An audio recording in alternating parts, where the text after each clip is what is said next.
بيعدي علينا يوم 2 نوفمبر، ذكرى ميلاد سياسي كبير والوفدي الكبير فؤاد باشا سراج الدين. لو انت مش عارف فؤاد باشا سراج الدين فتعال اقول لك.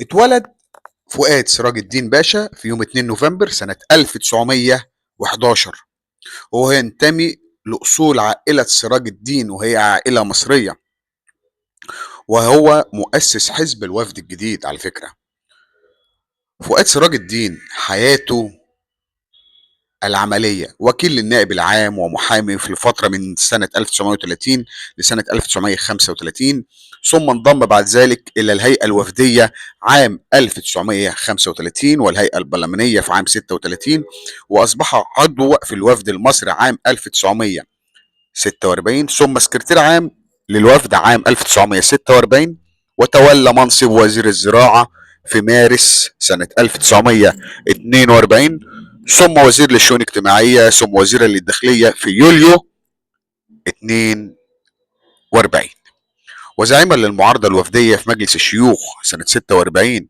وزير المواصلات في يوليو سنة 1949 في وزارة حسين سري الائتلافية اللي بعد كده مهدت للانتخابات.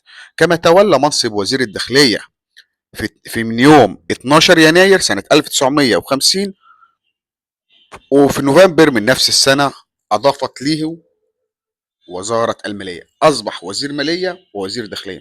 لو أنت أهلاوي هو وكيل للنادي الأهلي في فترة الأربعينات، والرئيس الشرفي مدى الحياة لاتحاد الكرة.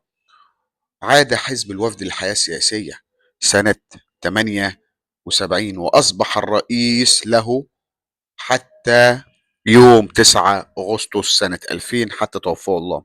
تم اعتقل لعدة مرات في مارس 54 ويناير 53 والعديد والعديد، وحكم عليه امام محكمة الثورة، وحكم عليه بالسجن 15 عام وافرج عنه في 56. اعتقل في اكتوبر سنة 61 لمدة 5 اشهر في سجن القناطر، واعتقل في نوفمبر سنة 65، اعتقل اعتقل في يونيو سنة 1967.